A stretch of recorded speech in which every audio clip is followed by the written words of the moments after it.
Mesdames, Messieurs, Monsieur le ministre João Pedro Matos Fernandes, j'ai bien prononcé? Donc il n'y a pas beaucoup de suspense sur le bénéficiaire donc, de ce trophée des énergies renouvelables donc, qui est remis depuis 2003.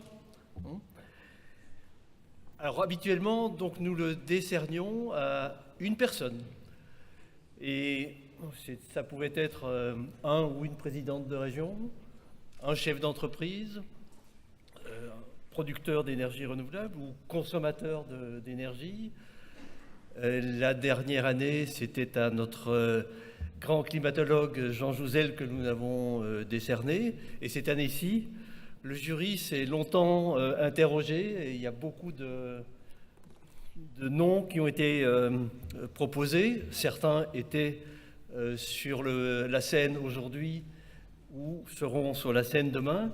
Donc nous avons beaucoup hésité. Et puis finalement, nous nous sommes dit qu'au moment où la France doit s'embarquer sur une feuille de route de 10 ans, au moment où l'Europe vient d'adopter donc la directive énergie renouvelable, donc qui nous trace également une feuille de route jusqu'en 2030, eh bien qu'il fallait un peu regarder les autres pays qui nous entourent en Europe. Et nous nous sommes dit qu'un pays exemplaire était le Portugal. Et donc, pour la première fois, nous décernons ce trophée à un pays et non pas à une personnalité. Alors, pour vous donner quelques chiffres, le Portugal a mené ces dernières années une politique volontariste, et Monsieur le ministre me dit qu'ils vont continuer, qui a permis donc de passer la part des énergies renouvelables de 2004 à 2016, de 19% à 28%, un peu plus de 28% d'ailleurs, et particulièrement sur l'électricité renouvelable, où l'année dernière, en 2018, donc le Portugal a couvert 53% de sa consommation à partir d'énergie renouvelable et a même, pendant le mois de mars, produit 103%, donc vous avez exporté une bonne partie de votre production vers le voisin ibérique. Votre pays est aussi à la pointe de l'innovation et j'en voudrais pour preuve que Électricité du Portugal teste actuellement donc le couplage d'une centrale hydroélectrique avec barrage et de photovoltaïque flottant. Donc le photovoltaïque flotte sur le barrage lui-même. Et donc c'est un couplage qui est idéal puisque ça permet à l'hydraulique de compenser la variabilité de l'énergie solaire. Et c'est avec une entreprise française que cette expérience est menée par Électricité du Portugal. Et votre pays a fait tout cela dans un contexte économique qui était particulièrement difficile. Et donc vous avez d'autant plus de mérite. Et par ailleurs, vous avez beaucoup œuvré pour que le cadre européen de la politique de l'énergie soit ambitieux. Et donc demain, nous aurons l'occasion de vous écouter avec Claude Turmes, qui est le ministre luxembourgeois de l'énergie et qui a été, lorsqu'il était député européen, le grand facilitateur donc, de cette politique énergétique européenne.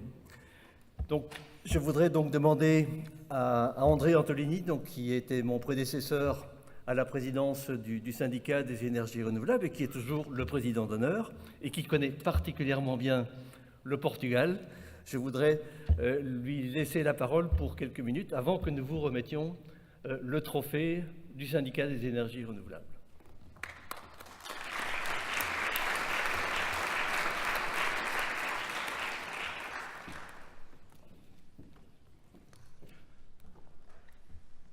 Monsieur le ministre, mesdames, messieurs, mon cher Jean-Louis, c'est un honneur et un plaisir pour moi de participer à cette cérémonie amicale.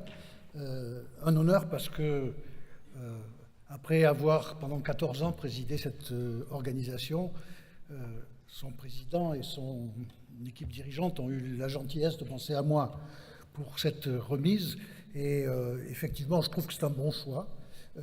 Parce que C'est un... Oui, bien entendu.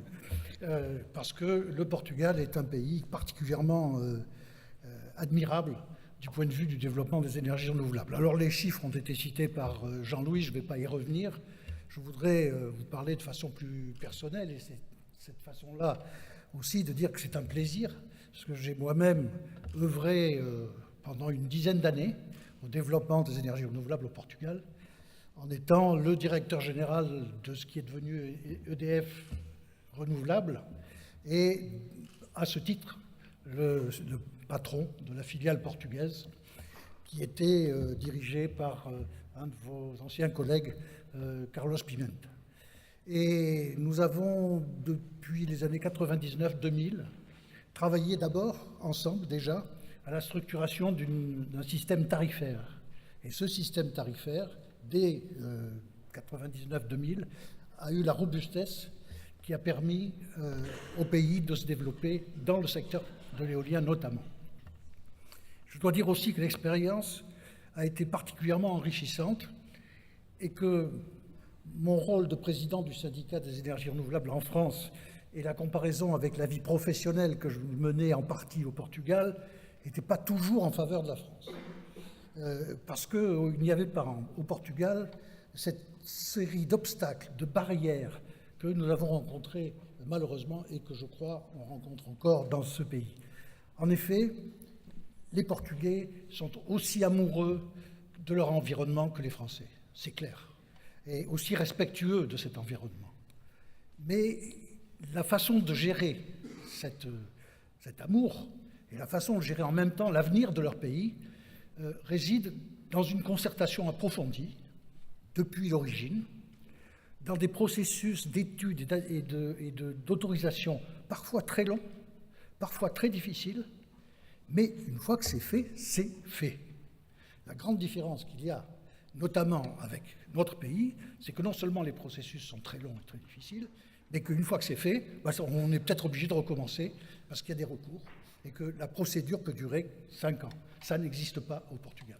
La deuxième grande différence que j'ai vue et que j'ai constatée, c'est que dans des environnements très délicats, y compris dans des zones Natura 2000, on a construit des parcs éoliens très très importants dans des zones Natura 2000.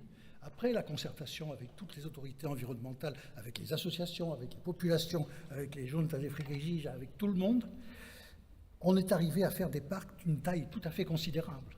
On n'avait pas cette barrière imbécile qu'on a eue pendant des années en France, d'un plafond de 12 MW. On pouvait faire des projets de 100, 30, 200 MW. J'ai eu la chance et l'honneur d'être un des animateurs du très grand parc du Val do Minho, qui a été, je crois, et qui reste encore probablement un des plus grands parcs éoliens d'Europe. Donc j'insiste sur le fait que le Portugal a été exemplaire non seulement par les succès que nous voyons et qu'il a rencontrés, mais aussi par la méthode. Et cette méthode, je pense que nous serions bien inspirés de l'examiner et de nous en inspirer. Voilà. J'ajoute que c'est un plaisir aussi parce que moi, pour avoir travaillé presque toutes les semaines, c'était ma destination préférée.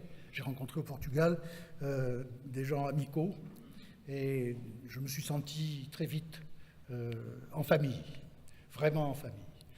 Donc, vive le Portugal! Et je crois que c'est la preuve, le pays est la preuve que la foi peut déplacer les montagnes. Et donc, on l'a vérifié, c'est vrai.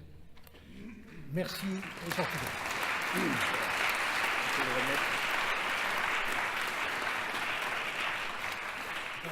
Donc, Monsieur le ministre, au nom du syndicat des énergies renouvelables et de son président Jean-Louis Bal, j'ai l'honneur de vous remettre le trophée des énergies renouvelables pour votre pays. Et si vous me permettez, il faut que je vois. Merci.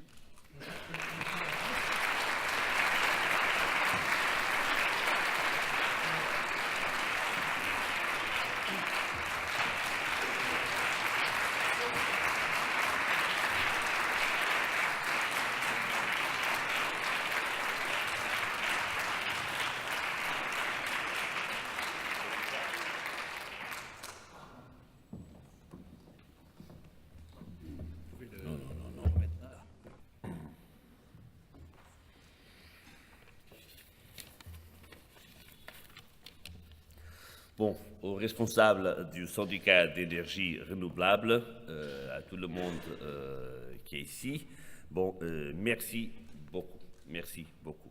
Et c'est ce que je veux dire en français, pardonne-moi, je vais parler en anglais. It's really a great pleasure for me and for my country, of course. It's a great honor for my country and a great pleasure for me to be here in this ceremony. It's also a great honor to receive this trophy that recognizes the huge efforts and investments Portugal has been assigning to renewables.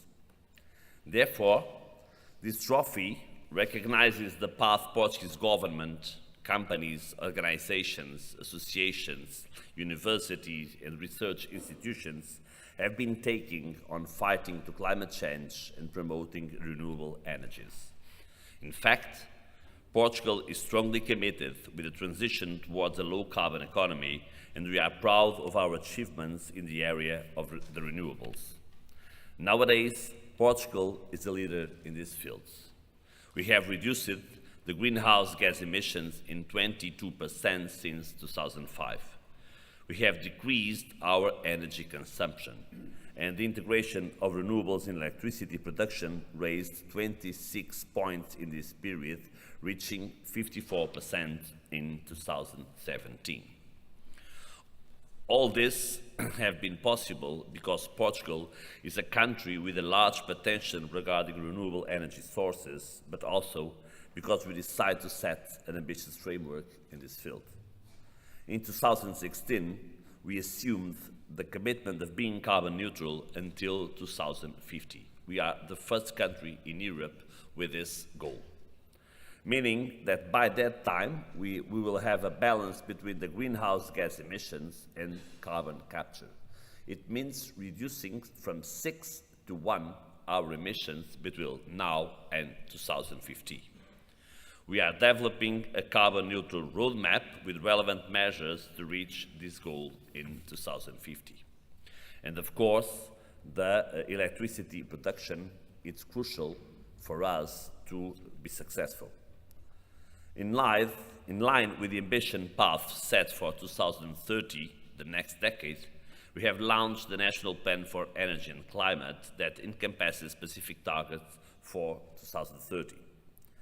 These targets reflect our ambition on addressing climate change and are in line with the result of the 1.5 degree report launched by the IPCC, as well as with the call for action of the United Nations.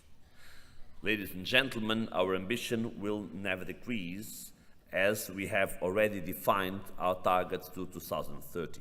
We intend to reduce between 45 and 55% the greenhouse gas emissions in relation to 2005. We set a 35% target for energy efficiency, and we want to achieve 47% of renewables in gross final energy demand, which means that we want to achieve a level of 80% or higher on renewables in electricity consumption. On the next decade, we have to double the capacity that we already have with completely safety to reach this goal. These are ambitious targets, but they are also realistic based on our past path and in line with future challenges. We do have the skills to do it, the capacity to invest, and of course, this is a commitment with ourselves as a country, and it's a commitment with all the world. For instance, let me share with you that in March 2018, our production of renewable electricity exceeded our national consumption. In short, it is not just a transition. We are really undergoing to a clean energy revolution. In the three scenarios that we have studied on the roadmap for carbon neutrality, the best scenario for the carbon neutrality is the one where the economy grows more. Let me end this intervention pointing out that we should not forget that we have some challenges to our continued ambition. And yes, we have some constraints resulting from the lack of energy interconnections between the Iberian Peninsula and the center of Europe through France. This is really crucial on a country who wants to depend only on renewable energies. This is really crucial to be to be sure that the supply is as safe with renewable energy as it is with gas or with coal. But yes, we are working together with the European Commission, Spain and France to try to overcome this challenge. So, once again, let me thank you so much for this trophy. It's very important for Portugal, but we believe that we deserve it because we are really doing a very good work. Thank you so much.